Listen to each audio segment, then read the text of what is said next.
Hi, this is JT Realmuto. Welcome to the Phillies Show. Ruben Amaro Jr., Jim Salisbury, Todd Zolecki. It's Thursday, August 21st, 2025. How we doing? Bueno. We all got our Phillies Show swag on. I love it. We're swagging. If you want to look good, you can just go to thephillyshow.com and pick up a Philly Show t-shirt and look just delicious, as Ruben likes to say. Delish. There's more to come too. There's more to come. We got more coming. We finally we've been talking about forever. We've got more coming, so stay tuned for that. Phillies sweep the Mariners in a series unlike any. Ruben, you've been watching the Phillies since you were a wee little lad boy, and you've never seen a series quite like this. Just the offensively, offensively, pitching wise, everything. They run through a couple numbers real quick. They outscored them 29-13. They outhit them 48-21.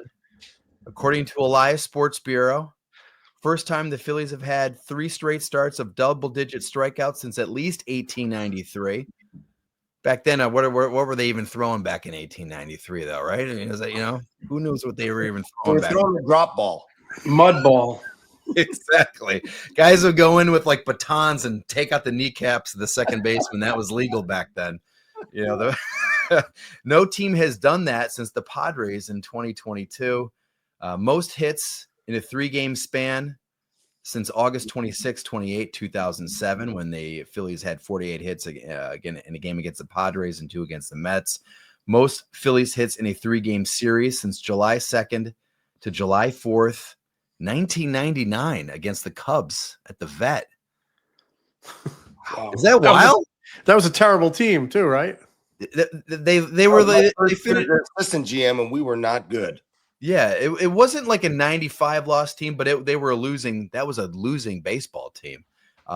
3 players in that series. I'm gonna test you. See, 3 players in that series led the team in that series with hits. Can you guys guess any of those 3 guys? I'm gonna say Desi Relaford was one of them. He was not. He did not. He was not on. I don't think he was on that team. He did 99? not have. Yeah, 99. How about Marlon Anderson?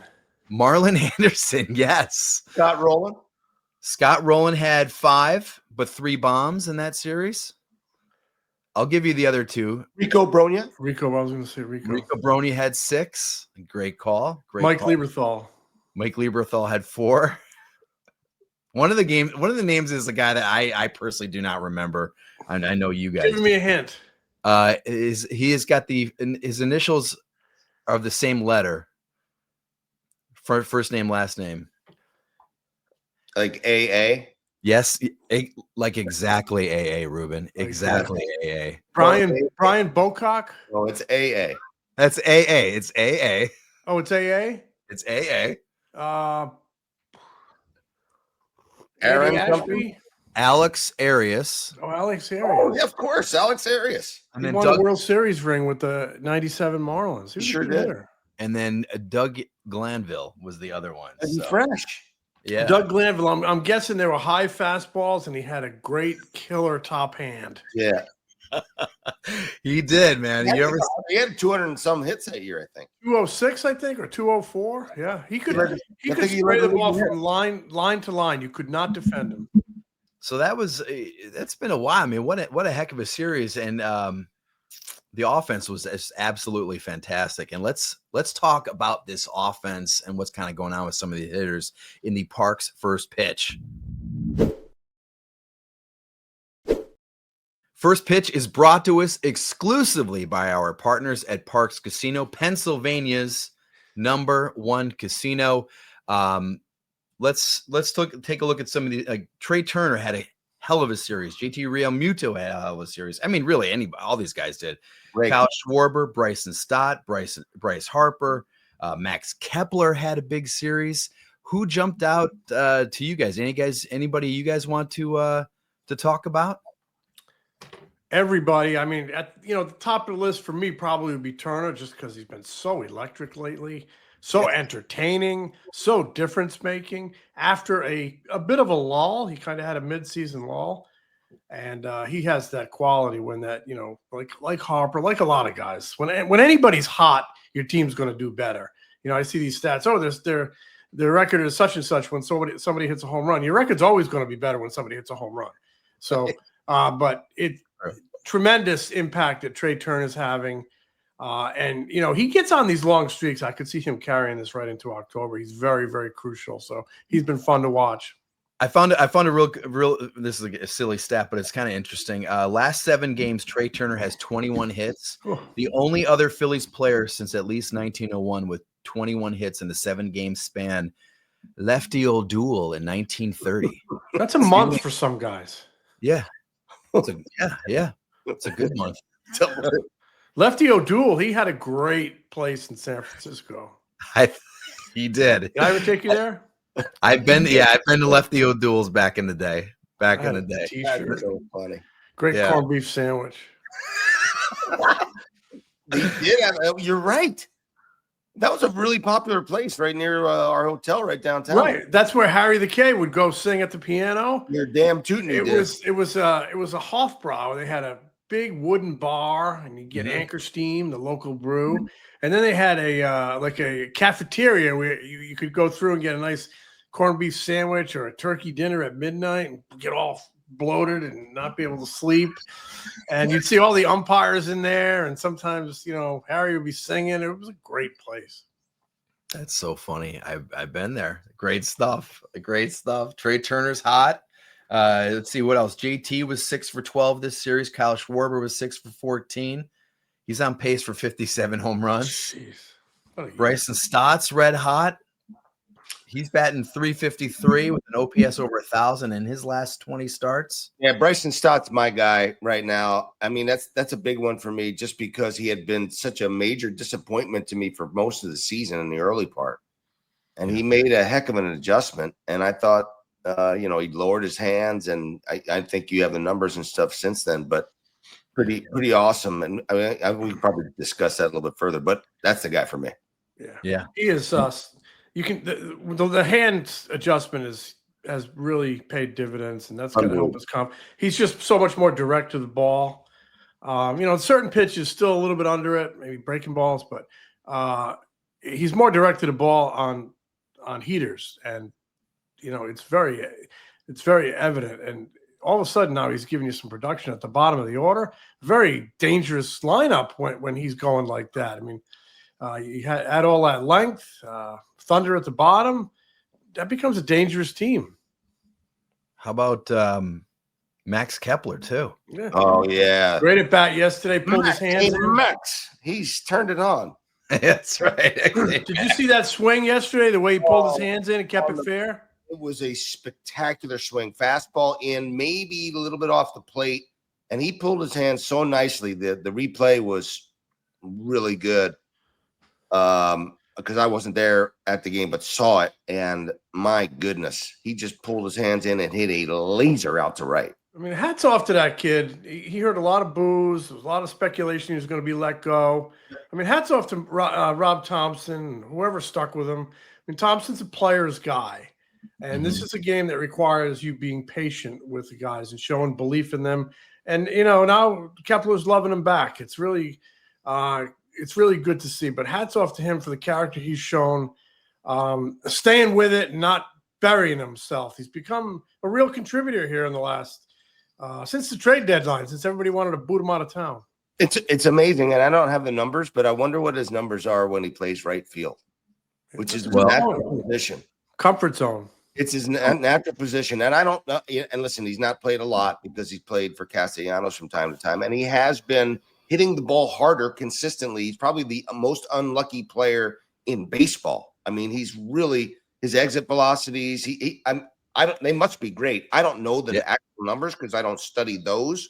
What I do study is the fact that he's really hit the ball hard for outs a lot in this season. They're finally sort of falling in. He has started in right field 3 out of the last 11 games, including Wednesday's series finale against the Mariners. Ruben, you mentioned the hard hit numbers. So in the last 8 games, he's batting .375. But my colleague at MLB.com, Paul Casella, wrote this in his story yesterday, Wednesday. His hard hit rate. Now, hard hit rate is 95. 95 or harder. My percentage of balls in play hit 95 miles an hour or harder is since the beginning of August, 54.5%. Okay. Now I know, people say, hey, give me 20 duck snorters versus 20 line drive outs to the outfit. I totally get it. Any hitter you can take, I absolutely get it. But you're not going to get 20 bloop singles usually, and then hit. If you hit the ball hard consistently, you got chances. You got chances now. And here's the evidence. Since StatCast started keeping track of this stuff, balls hit 95 mile an hour or harder in all of Major League Baseball, all hitters since like 2012.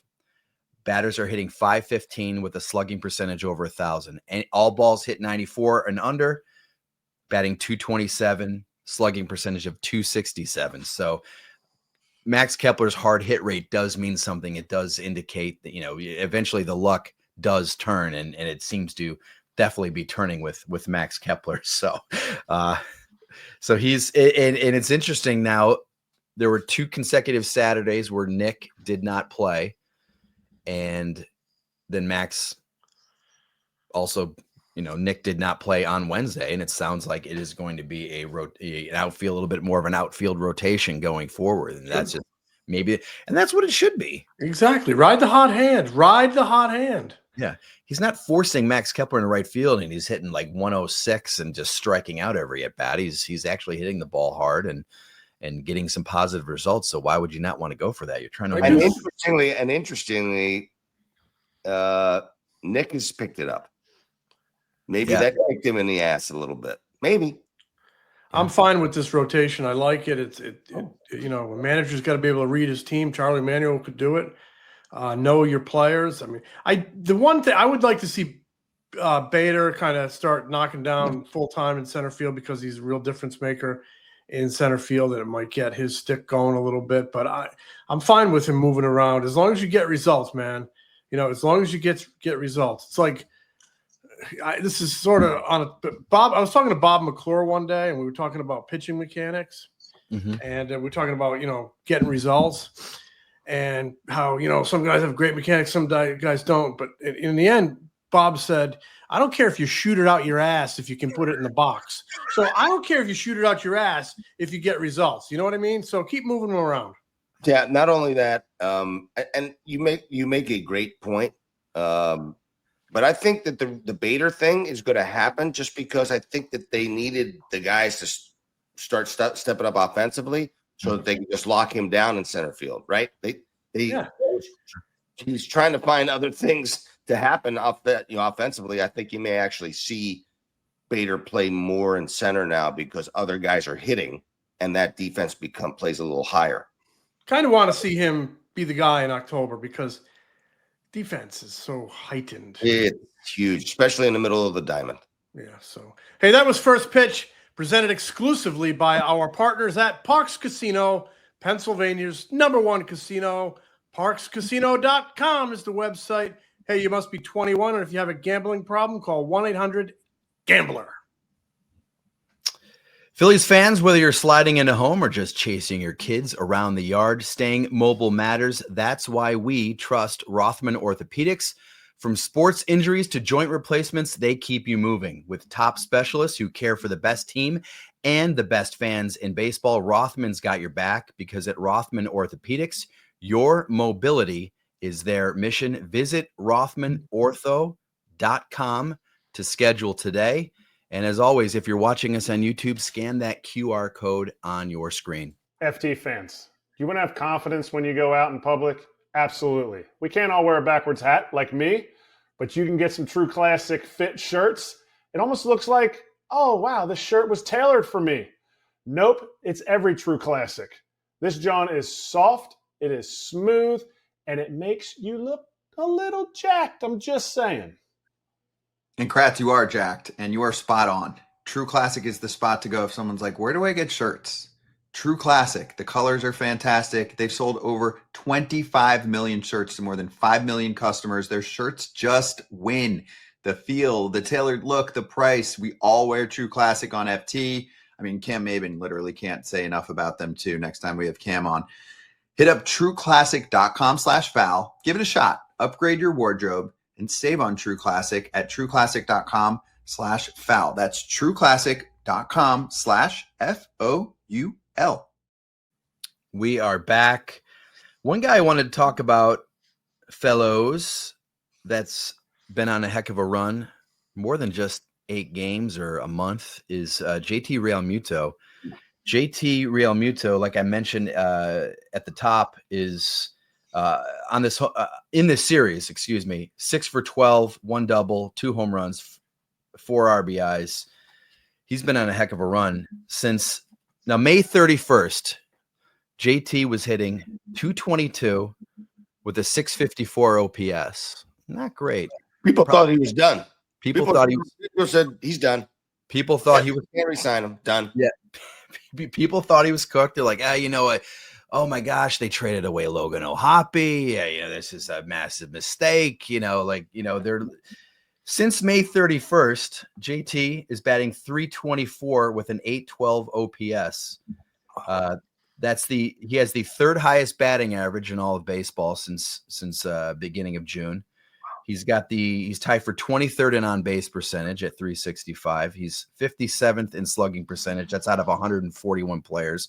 So he's like almost top 3rd in slugging percentage. And he's 49th in OPS since the beginning of June. So kind of makes you, we've been talking for weeks, right? I mean, every time we take a question or Kyle Schwarber hits another 4 home runs a week, we go, oh my God, you got to sign the guy. What's that number going to be? We've talked a little bit about JT, but now the way he's playing, say he carries this in through the rest of the season, becomes a little bit more interesting on what you're going to do with JT. Because if you look at the list of free agent catchers that are available, he's going to be the guy that everybody's going to want, because you have Salvador Perez is a potential free agent, but the Royals have a club option. Danny Jansen could be available. There's a mutual option, so he'll probably be available. The rest of that list, though, guys, tell me who you'd want over JT Realmuto in this group. I believe this list is, as far as I know, mostly accurate. You have James McCann, Gary Sanchez, Victor Caratini, Elias Diaz, who's got a $7 million mutual option, Austin Hedges, Martin Maldonado, Jacob Stallings, Christian Vasquez, Thomas Nido, Tom Murphy, Luke Mailey. Any of those guys? Heavy flow? No flow on no any. flow. Okay, so now imagine you're the San Diego Padres. Oh, and you need a catcher. Who are you going after? Who are you calling up? I'm Who calling you call? his agent. AJ Preller's calling Ghostbusters. Exactly right. Um, What do we think of JT right now and how he's been hitting it? I think he's on a run that reminds me a lot. Not to dodge the contract question, but he's on a run that reminds me a lot of 2022. If you go back and look what he did from about mid-June on, when Harper broke his thumb in San Diego that night, or had his thumb broken, JT went nuts at the plate and was a humongo difference maker. And he's swinging it just like that. Very confident, pulling the balls he should be pulling with some pop. Just really playing all around good game. I mean, to me, he's, right now the way he's playing, he's indispensable. I mean, the impact he has on that pitcher staff. But as far as the contract, I'm just concentrating on one thing right now, and organizationally, and that's winning the freaking World Series, and deal with that later. But I mean, I think you got to have him back. I don't think there's any question they got to bring him back, just because, first of all, the importance of the position itself. This is a team that is good at whatever happens with Zack Wheeler. That doesn't matter. What really matters is somebody to manage this staff through games. And nobody has the more trust from his pitching staff than this guy for so many reasons. He's really grown as a pitch caller. He's grown as a leader. He's grown in so many different ways and areas that he has become quite indispensable, and he's starting to get to the point where he's almost as important as Kyle Schwarber moving forward. But you're right, Jim. This is about winning the World Series right now. Yeah. And the one thing I will say about his offense is this: he is very stubborn about his leg kick. He believed that is something that he has to do, but they've abbreviated it. He no longer has a long, elongated time in the air with his front foot. He has gotten his foot down earlier, and as we've talked about forever, if you get your foot down in time, you can put your barrel on a bullet, and that's something that Charlie Manning used to say all the time. And you can make swing decisions much better because you see the ball longer with your eyes and your body, and so that's what he's done. It's really helped, and you got to give K Long and his staff a lot of credit for that as well, and along with what he did with the hand position change with Bryson Stott, because both those moves have made immediate and drastic impact on this offense. It's funny. The leg kick, to me, it's always, just personally, I find it really kind of a polarizing thing. Almost like the head first slide for me. I contemplate all the time the necessity of it. But I don't want to get on a tangent, but I think it's overused. I think the leg kick is overused. I think more guys need a stride. Shift your weight with a stride. It's less moving parts, but some guys swear by the leg kick. It enhances their load, which enhances how hard they hit the ball. I don't know, but certainly if he can get it down and you make an adjustment, you have success, it builds confidence. And right now, Realmuto is a very confident player. Hey, let me just say something about the leg kick and the glide and the slide. I, left-handed, was a leg kicker. Right-handed, I was just a normal. They'll pick it up and wait, shift your weight. Stride. Yeah, I was a strider. I was a leg kicker left-handed and a strider right-handed. And I mean, I had a better minor leagues career hitting left-handed, better major league career hitting right-handed. But it was just a different style for me. I just had different loads, which is weird. Well, it's funny, Ruben. He said JT's kind of stubborn with the leg kick. I remember, I think we were in St. Louis one year, and he was kind of going through it. And Rob had said, his leg kick's just kind of out of whack. And if you ever want to irritate JT, mention how the leg kick ain't working, because you can see the blood draining from his face. Because I don't know who asked the question. It might have been me. I said, the leg kick's not really working for you. He went, kind of like that time I asked Doc Holliday if he's in the zone too much. That was a very uncomfortable moment in Cincinnati. I'll never forget that. He wanted to pinch your head off. He did. JT, when we asked him about that leg kick, where I think it was in St. Louis, he also looked like he wanted to pinch that questioner's head off, because he's like, this is my thing. I ain't getting rid of the leg kick. So, well, if I could mention one more thing, I mean, Ruben mentioned Zack Wheeler by name, not knowing what's going to happen. This series against Seattle, it begins on the day that Zack has this procedure to remove the blood clot, and then they go out and they put the Seattle Mariners through the wood chipper. Right. I mean, that is a great response. Emotionally, intangibly, I just thought they showed a lot of character. On the day you lose the best pitcher in baseball, you go out and have a historic season. It had to ripple through that clubhouse, and the feeling has to be, it sucks to lose that guy, but we got this. We can do this. Yeah, it's interesting to hear the people about, burn the boats. That's the new thing, right? Like go full after it, go right after it. Don't think about it and put all your heart and soul into it. And it just really seems like the Phillies have done that. And they've been a resilient team for years.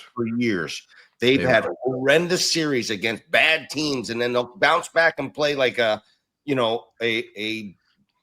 top 2 or 3 team and win 2 out of 3 or 3 out of 4. They have the ability to block out the noise and go play baseball. And that's a really big quality, especially when it comes to playoff time. Hopefully they can do it this year. And, we got Nola going on Saturday.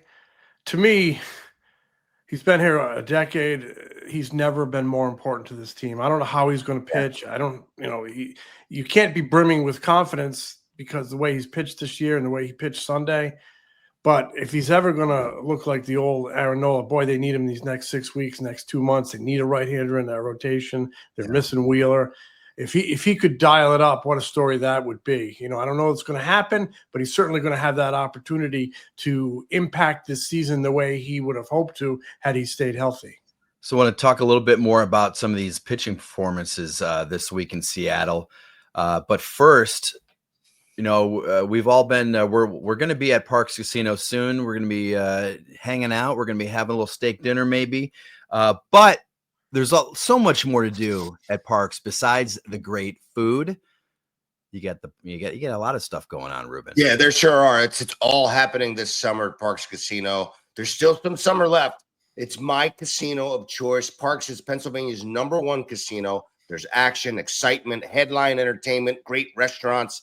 Plus, all summer long, you can swing by the BetPark Sportsbook for every Philadelphia home game this baseball season. Enjoy the ultimate Philly fan experience.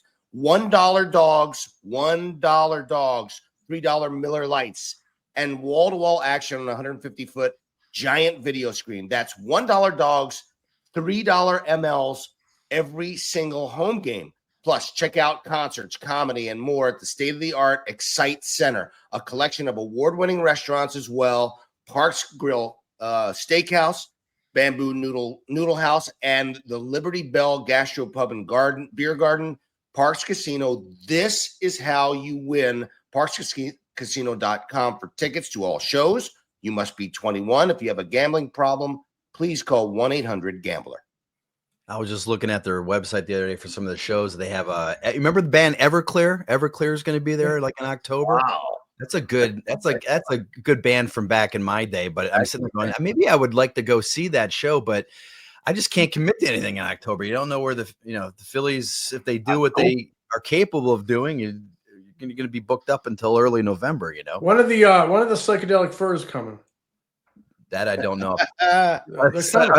They're coming. Are they coming? Yeah, I'm definitely going. Are you really? Oh yeah, I love the psychedelic furs. All right. Hey, I've seen a couple comedy shows and some concerts there. Really, really great stuff in cool venues, and it's so convenient. I mean, it's for me, it's been super convenient. Parks has got it going on, man. It's pretty cool. Yeah.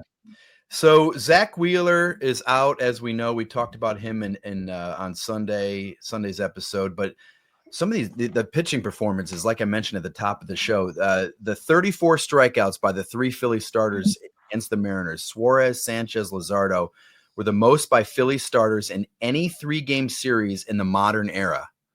That's since 1900. The 46 strikeouts overall by the entire Phillies pitching staff in this 3-game series were the most in any 3-game series in the modern era by the Phillies. So an historic pitching performance by the Phillies following the Zack Wheeler news. Ranger Suarez, 6 2/3 innings, 0 walks, 10 strikeouts. Christopher Sanchez, 6 1/3 innings, 2 walks, 12 strikeouts. Jesus Luzardo on Wednesday afternoon, 6 innings pitched, 0 walks, 12 strikeouts. That was the other thing, is that it's not like it wasn't like they were effectively wild.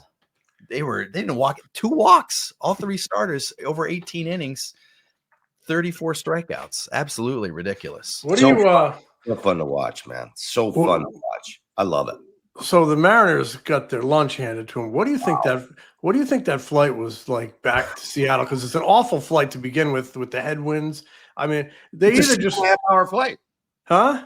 Almost like a 6.5-hour flight. It had to either be morose or they just flushed it and said, give me a beer. Yeah, exactly. Ruben, what would you do on those long cross-country flights if your squad had your lunch handed to you? Little bourbon. Back then, I wasn't drinking bourbon. I wasn't drinking the brown stuff. Probably a few vodkas. Okay. Couple vodkas in. Yeah, It's a little bit different back in the day. You didn't. But have I would also have like those little closed it.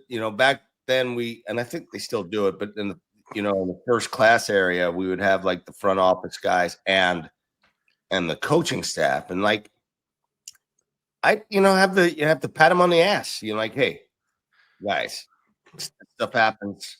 We got to move forward. We got to move forward. I'm sorry I brought you this horrible team that you have to coach and manage. But let's try to, keep these guys, keep trying to uplift them, But Seattle's a good team. I mean, Logan Gilbert's going to, you beat him up a little bit, but he's going to bounce back and you're going to be fine. That's going to be that team's still a good team. It's baseball, man. Sometimes you can't explain it. You just get whomped. So right now, everybody in Seattle is saying, "Oh my God, we stink," or we're not going to bounce back. Just like Phillies fans, and just like even Brewers fans this week, they've lost now 3 in a row since the 13-game winning streak. They're like, "We can't beat the Cubs." Do you see their run differential? I forgot what it was. It's like it's over 100. It's over well over 100. It's just such a great commercial for a team that wants to play good baseball. Yeah. And play team baseball. I mean, it's a really great commercial for that, and particularly for the teams that don't have the financial wherewithal to beat up on others. That's why Tampa's been pretty darn good, because they play good team baseball. They stay competitive. It's the reason why the Cleveland Guardians, same sort of deal. Milwaukee, those are the teams that stay competitive because they play baseball the right way.